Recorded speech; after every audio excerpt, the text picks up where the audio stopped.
Focus on hitting your goals in every area of your business. Remember, the universe rewards the bold.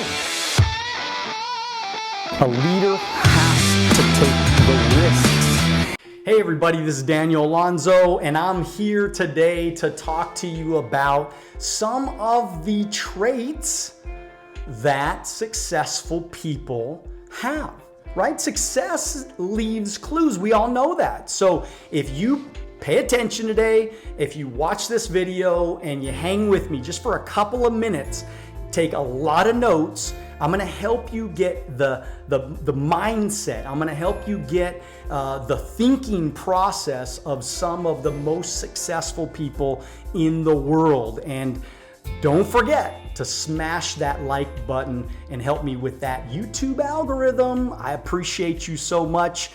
Let's get started now. Number one, you got to get more ambitious. So when somebody asks you, how ambitious are you? The way that you answer that question is going to say a lot about whether you're ever going to become successful or not. So are you ambitious? Are you that person that wants more? Are you that person that wants to be successful? Look, some people just don't have that gene maybe. Some people just don't want to be successful. Some people love to sit on their couch. They love to Netflix and chill every day. They love to just hang out and do nothing but watch the negative news and complain about all the shit that's going wrong in the world, versus actually having some dang ambition, having some will, having some drive at trying to accomplish something. And so, if you're going to be successful, I think one of the number one traits and the things that I've learned about successful people is you got to have some dang ambition, right? Some drive and act like you want it. Right? If you're one of those people that are working on a team right now, let your team know that you're ambitious. Let your team know that you're excited. Let your team know that you want to help the team win. So show your ambition. Don't be afraid of it. Don't worry about what anybody thinks about you. Let people know that you're the most ambitious. Let people know that you really want to change your life, because that's going to be the first step to changing your life. Number two, courage. You need more courage. What is courage anyways? In the face of fear, do you fold like a cheap tent, or do you rise to the occasion? See, people that are courageous, they just seem to be willing to take risks. I don't know why I am like I am, but I'm willing to take risks. I've always been willing to take risks. I've always been willing to try harder in the face of an adversary or adversity, or something that's not going right. I just still seem to try harder, right? Even though it's scary. I'm human. I get scared. I get nervous. I'm afraid of some things, right? I remember being a young guy in business, and I would be afraid of tall white guys, right? I was a short Mexican kid, uneducated, making $7 an hour. And I'm talking to these people that they look so pretty and they're just so smart, and they just talked with these big words. And I didn't know that stuff. I wore baseball hats and a white baggy t-shirt and baggy blue jeans and those like yellow, construction work boots. That was me. I was afraid.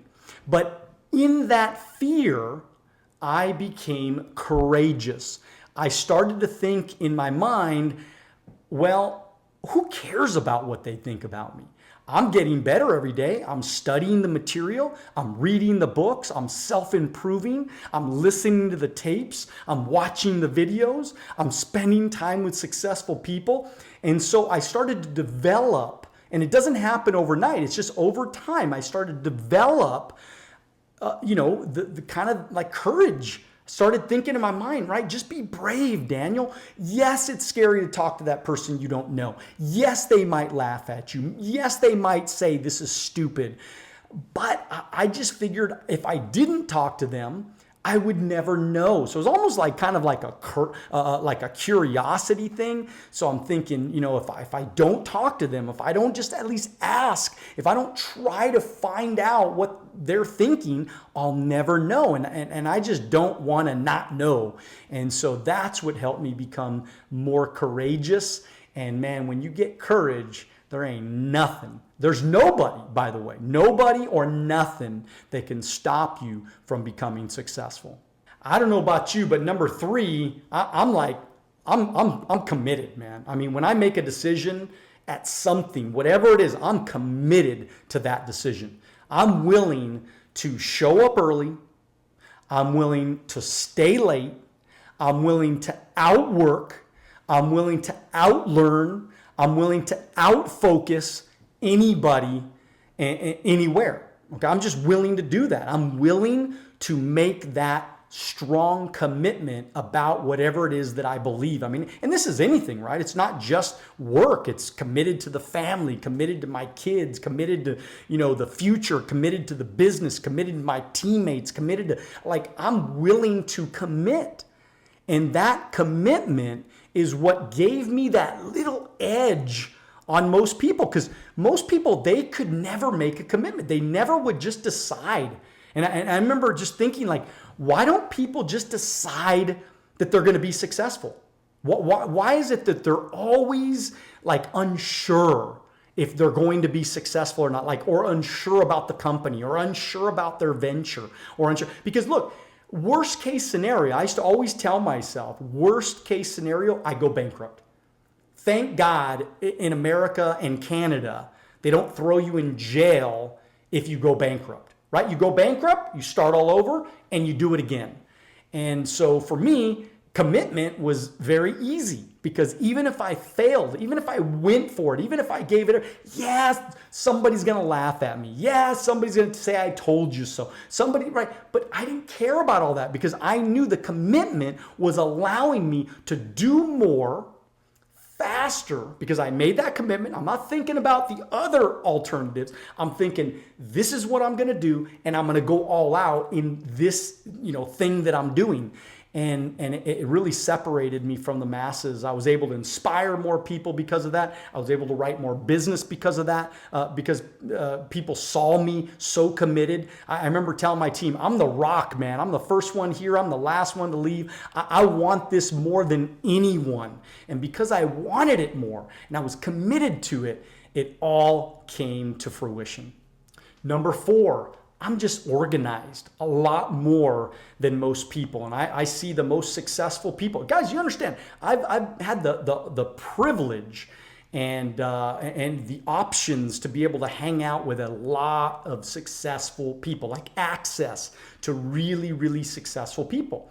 And I look at their lives and I've studied them. I mean, for over 2 decades, I've been studying successful people, and I've found that they're just really organized, right? They write their to-do lists before they go to bed at night, so their subconscious can work on, the things that they want to accomplish.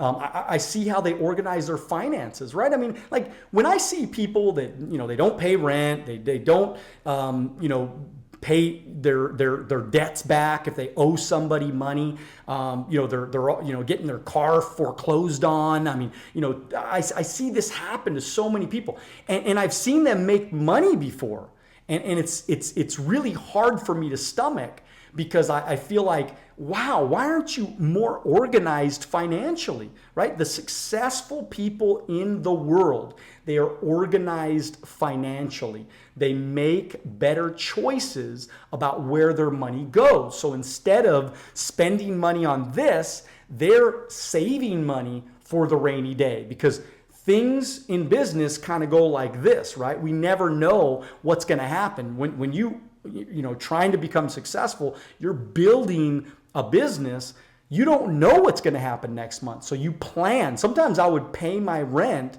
months and months and months in advance, just in case something happened, I would not be in a position where I was worrying about money. I never wanted to worry about my financial situation, because then what happens is, if you're hurting financially, then you become desperate.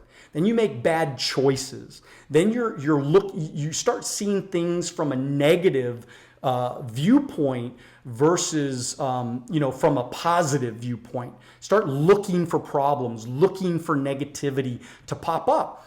Instead of, when you have money, when you're okay financially, man, you're excited, you're pumped up, you're going, you're blowing and going, man. You're like, there's no problems in the world when you got enough money to take care of you. Now, I'm not saying there's no problems when you have money. People with money have problems too. I'm just saying, when you're financially organized, you're able to get through those problems a little bit easier. So number 5, successful people take responsibility. They are not victims of their circumstances. They don't say to themselves, well, my parents were mean to me when I grew up, so therefore I can be unsuccessful. They very rarely make excuses about their situations. They're always looking for solutions to the problems. They're not trying to find problems with the problems. They're just trying to look for ways to get past whatever the issues are. And look, shit happens, man. When you're building a business, things go good, things go bad. But I always took responsibility for wherever I was at, good or bad, right? If good things are happening to you right now, God bless you. That's awesome. Keep going. If bad things are happening to you right now, God bless you. Keep going. It doesn't really matter. You sitting and pouting, you sitting and hiding, if you're trying to deflect the responsibility away from you, if you're always trying to blame other people for your problems and your issues, you got a problem. And the first problem is, you're probably never going to be very successful, because successful people, they don't blame people. They take responsibility for the good and the bad, man, and they keep moving forward. Number six, they self-improve, okay? So self-improvement, I'm telling you, man, I am a self-improvement maniac, all right? I self-improve every single day of my life. Get up in the morning, I self-improve my body by working out. I usually box for 15, 20 minutes. I usually do some sort of, cardio for, 15, 20 minutes. And I also I try to do a little bit of weight. I don't do a lot of weight or big weights. I do pull-ups. I do a lot of push-ups. I like to do sit-ups as well. But I'm always trying to work on self-improve my body, but I'm also self-improving my mind, okay? So I like to meditate. I like to listen to self-improvement audios. Look, there's not a day that goes by that I don't watch a YouTube video. I love this stuff, man. You're watching this right now. I love YouTube, because YouTube it allows me to kind of take a little peek inside of the minds of successful people. So I find the most successful people that I want to follow, and then I kind of dive into their work and figure out, how do they think? What do they think about certain things? How do they respond to certain situations that happen to them in their life? So that way, if it comes up for me, I'm able to handle it like they handled it, since they're so successful. Look, I learned how to sell because of self-improvement. I learned how to communicate because of self-improvement. You guys understand, I've been listening to talk radio for over 20 years, and then now my talk radio is kind of the YouTube now. But I listened so many years to talk radio because I wanted to listen to some of the greatest communicators in the world. They wouldn't have been on the radio if they weren't good communicators. I learned how they formulated ideas and they thought about things. I learned about, how they would overcome an objection maybe when they were having a little disgruntled argument with one of their callers or something like that. I was constantly trying to think about how they thought about things, and that raised my level of awareness awareness when it came to the art of communication. So I'm a self-improvement maniac, man. I love learning about leadership. I love reading autobiographies about or biographies about people's lives. I love learning about different lives and how they became who they are today. And I just know that every autobiography that I've ever read, right, it always starts out with, right, they're little kids and they get to a certain point, maybe they had a bad childhood and they grow up, they become really successful, and then the shit hits the fan and they become less successful. And then what happens? They go for a comeback and they become successful again and they change their life and they're living a great life. I mean, that's every great book, that's every great story, that's every great movie that we've ever watched. And so self-improve, right? Read more books, listen to more podcasts, watch more YouTube videos, and do it consistently. Number 7, one of the coolest things that I see about successful people that I've found as I've met so many people around the world that have done well. They've done well in their businesses. They've done well in their financial lives. They've done well with their family lives, their spiritual lives. Man, they have it all together. I mean, that really is success. And the one thing I found about a lot of these people is that, man, the more money they make, the harder they work. It's kind of like, it's a little weird if you think about it, right? You think that the more money you make, the more vacations you take. The more money you make, the more you less want to work. And I think that the reason why you see a successful person continue to want to have success is because they love what they do. I mean, you see a Kobe Bryant. Kobe Bryant would have continued to play basketball no matter what. If he wouldn't have gotten hurt, he would have continued to play basketball because he loved the game. I mean, look at how long Michael Jordan played. I mean, he wanted to, he even delved into baseball because he loved competition so bad and he loved to compete and loved to win. And then he came back to basketball and won another, 3 championships. And so, you think about any successful person in the world that you've seen them become successful in whatever the area of it is. You see, great pastors that they pastor till they're, 80, 90 years old because they love it. They believe in what they're doing. They believe they're making a difference. That's really what it comes down to, is we believe that we're making a difference. Look at me. I'm making these YouTube videos here because I actually believe that if I can make an impact on one person, I've left the world just a little bit better.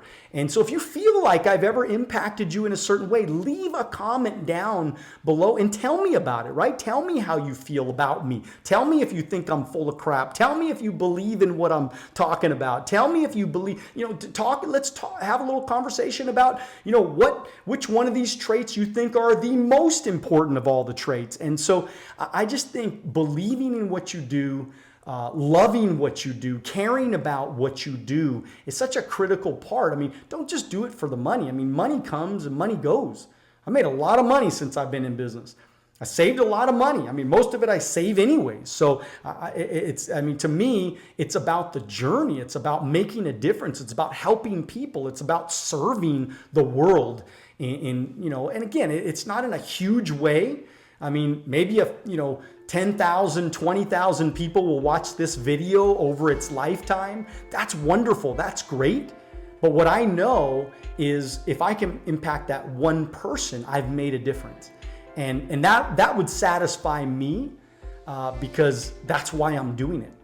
I'm not doing it because I'm making money here. I'm not doing it because I'm going to get rich off making YouTube videos. I'm doing this because I want to share what I've learned in the last 20 years.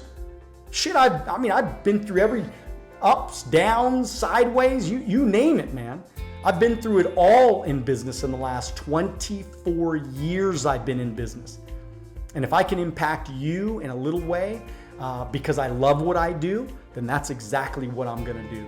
And I love it, man. I love it so much. And I love being in business, and I love doing financial services, and I love recruiting people. I love mentoring people. I love coaching people. I just love it.